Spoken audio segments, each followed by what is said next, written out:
c'est un café, un espace de rencontre tout à fait informel, un espace de coworking, donc c'est des espaces de location de travail à la mi-journée, à la journée ou à la semaine, c'est pour les travailleurs indépendants, les gens qui sont en voyage, les gens qui sont en phase de montage de projet, des salles de réunion.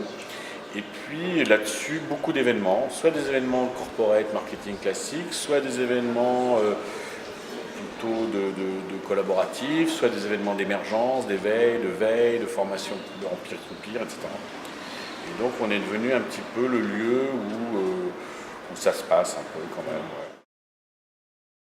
Alors, à l'origine, il y a Côte Sentier, qui est une association de PME technologiques Paris et région Île-de-France, plutôt sur le web, l'open source et le mobile.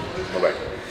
Et puis, c'est aussi également certains de nos membres qui sont allés aux États-Unis, qui ont rencontré Chris Messina et d'autres personnes sur la côte ouest et qui ont vu qu'il y avait une autre manière de vivre le business au quotidien et puis de favoriser un petit peu l'émergence et le développement de la technologie, de l'innovation.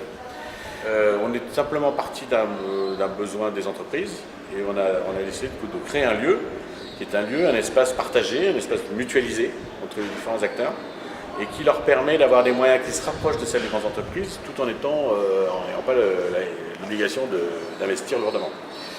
Ça, et puis aussi est née aussi la possibilité de faire des événements assez originaux, type les Barcamps, mais il y en a d'autres, qui font que les gens se rencontrent d'une manière très décontractée. C'est auto-organisé parce que, à la limite, c'est eux qui savent ce qu'ils ont envie de parler et c'est personne d'autre. Et puis c'est un environnement assez cool, quoi, qui va bien dans ces métiers. Aujourd'hui, les deux cantines qui sont sur le point de démarrer, c'est Nantes et Rennes. Il y a d'autres villes qui sont sur les rangs. Ce qu'il faut bien comprendre, c'est qu'une cantine, c'est une boîte et que ce n'est pas le plus important. Ce qui est le plus important, c'est le réseau des acteurs.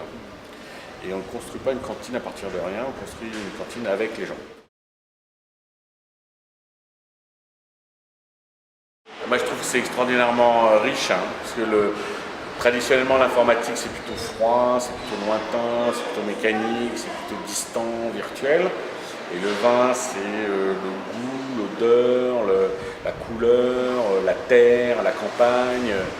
Et moi, je trouve que c'est très, très complémentaire. Et l'idée qu'on a eue un peu, c'était de faire un premier barcamp à Paris, mais c'est vraiment qu'il y ait des barcamps qui se promènent en région, dans les grandes régions viticoles, et il y en a pas mal en France.